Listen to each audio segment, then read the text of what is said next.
O destaque do dia é com ele, Sérgio Cruz. Alô, seu Sérgio Cruz, muito bom dia. Alô, gente amiga, bom dia. Marcos Faria, bom dia. Carmen Sestari, bom dia. Madureira, bom dia. Madureira, hoje você acertou no tempo, hein? Madureira, hoje não tem ponto isolado. Hoje tá tudo desolado. É frio pra todo lado. Cumprimentar o meu amigo Paulo Martins, lá na Mata do Jacinto, ouvinte do programa todos os dias. Encontrei com ele no sábado, mandou um abraço para o Marcos Faria, que ele conheceu criancinha. Opa! Aniversariantes do dia, cumprimentar todo mundo que está aniversariando hoje, particularmente meu amigo Williams Araújo, meu colega jornalista Williams Araújo, o doutor Jari Castro e o ex-prefeito de Dourados, Murilo Zawit, aniversariante do dia, parabéns. Madureira, hoje tem Madureira, hoje não tem, hoje tem descanso, folga da companhia, para voltar amanhã com toda a coragem, Câmara Municipal, Assembleia Legislativa, o Poder Legislativo. Não volta mais. Tá de recesso mesmo, porque o pessoal também tem o direito de descansar, se bem que o pessoal não descansa, o pessoal está trabalhando, o pessoal está atendendo às bases, né? Os vereadores, os deputados descansam carregando pedra também não é assim tão pedra, né? Durante o recesso.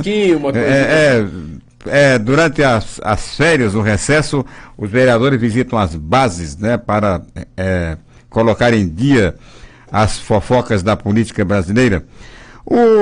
Agora, os meninos falando aqui dos acampamentos de sem terra, esses acampamentos de sem terra viraram uma espécie de referência da falta de interesse do governo em criar políticas fundiárias para o país.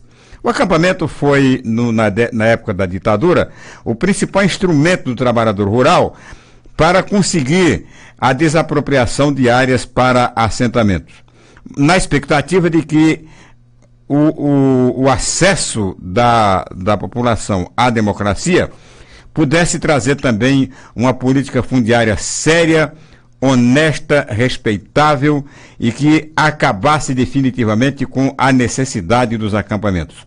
O governo do PT, que era a grande expectativa dos trabalhadores rurais, simplesmente aparelhou os movimentos sociais e deu trela, né, para o aumento dos acampamentos. No lugar de se criar uma política fundiária para atender, né, o trabalhador rural que estivesse disposto a voltar para o campo, o PT, tanto o Lula quanto a Dilma, não criaram nada, deram força e prestígio para o MST, para outros movimentos sociais que não têm o menor interesse em fazer reforma agrária, cujo objetivo principal é fazer política em cima da política fundiária que não vem. Então, o aconselhável daqui para frente é que se crie instrumentos para acabar com os assentamentos através de projetos de reforma agrária.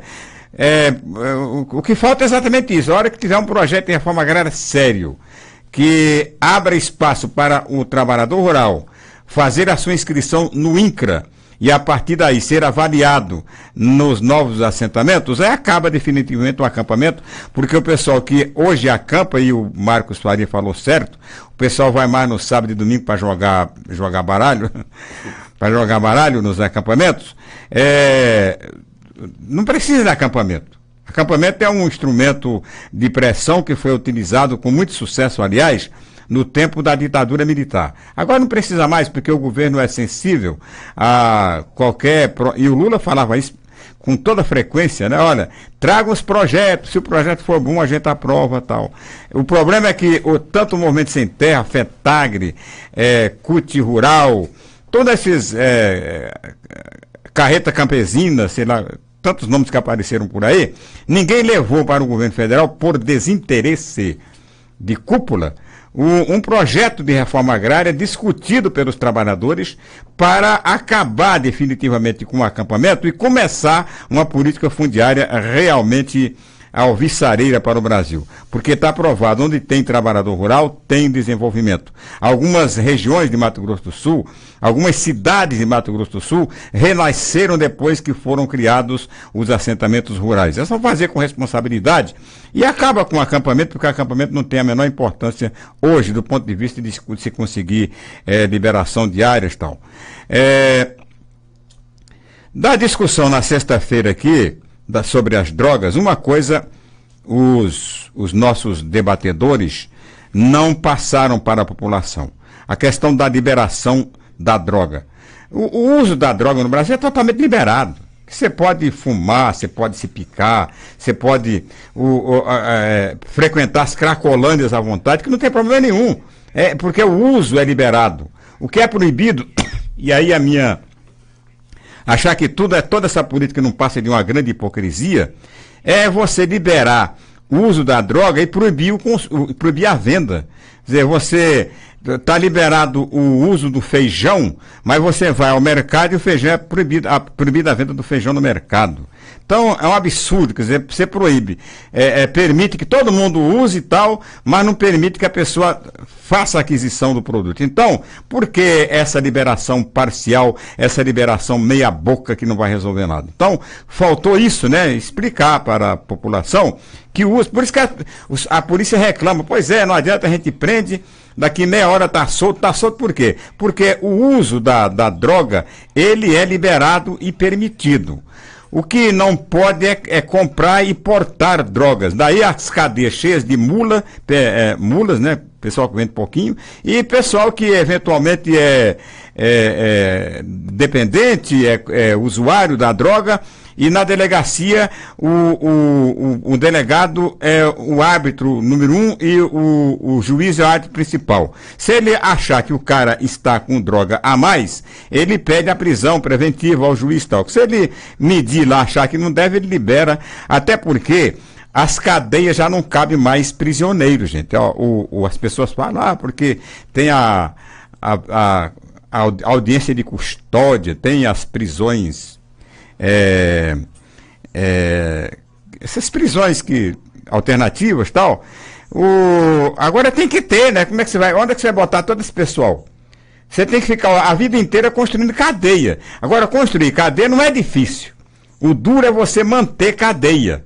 O duro é você construir cadeia para abrigar o pessoal do PCC, para abrigar o crime organizado. É preciso que se tenha no país uma política carcerária que já está passando do tempo de se ter essa política carcerária, se discutir, se debater uma política carcerária no lugar de ficar condenando a ação do juiz, no lugar... É claro, a polícia e toda a população tem que ficar realmente alarmada na expectativa de se resolver o problema. Quer dizer, o cara cometeu o crime e bota na cadeia, mas vai encontrar vaga em qual cadeia?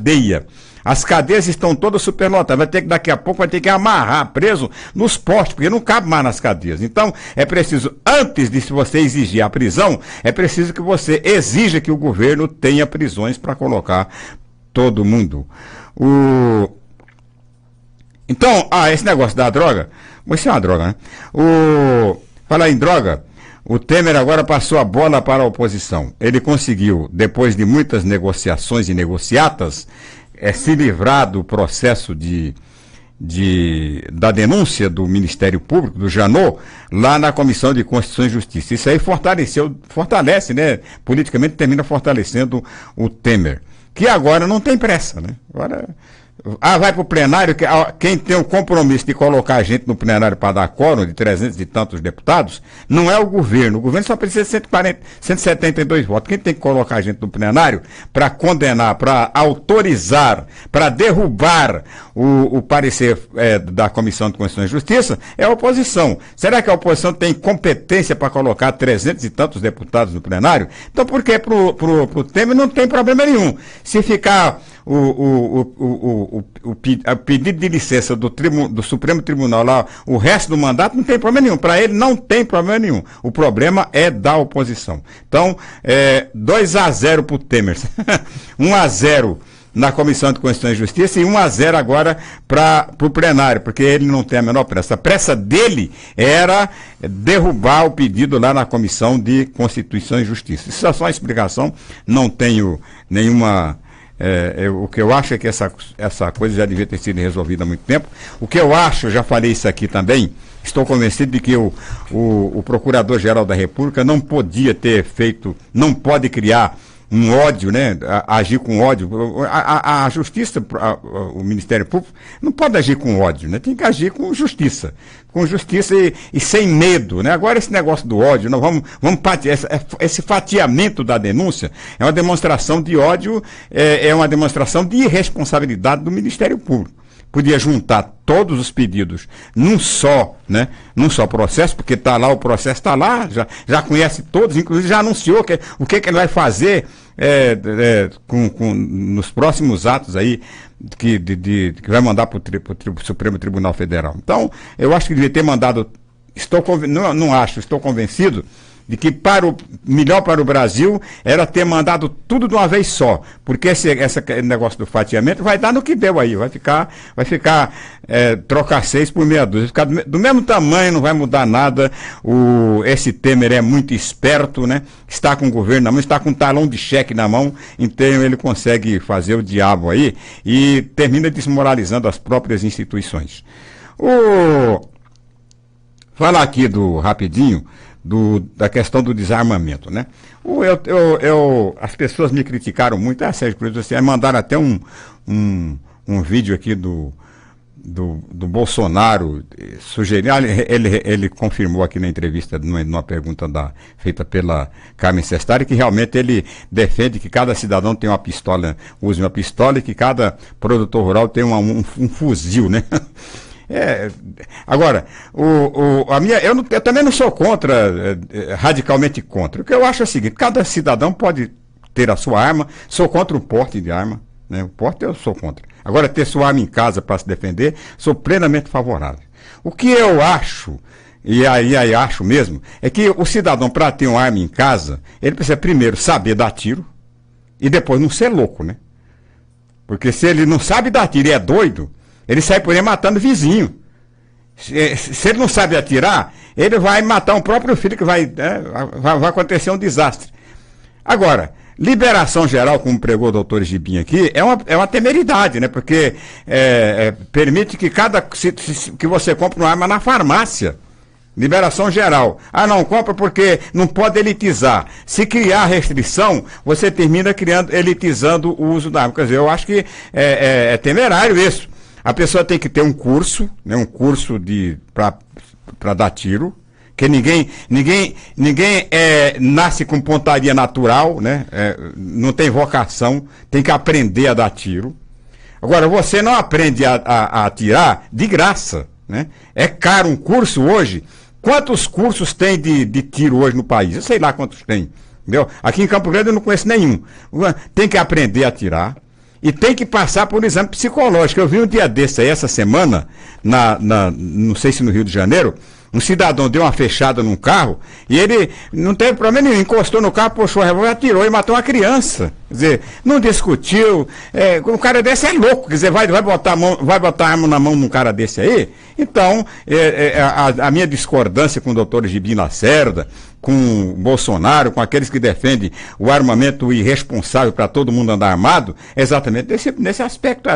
A pessoa tem que ter responsabilidade, a pessoa tem que saber que ele vai usar arma que pode matar uma pessoa, ele tem que saber que as pessoas que têm direito de usar arma, mas nem todo mundo gosta de usar, nem todo mundo é viciado em usar arma, ele tem que ter essa responsabilidade. Então, a minha preocupação é exatamente essa, que todo mundo tem o direito e todos aqueles que têm que andar armado, tenha pelo menos o preparo para isso, para evitar um desastre, para evitar que aconteçam tragédias como essa que aconteceu recentemente aí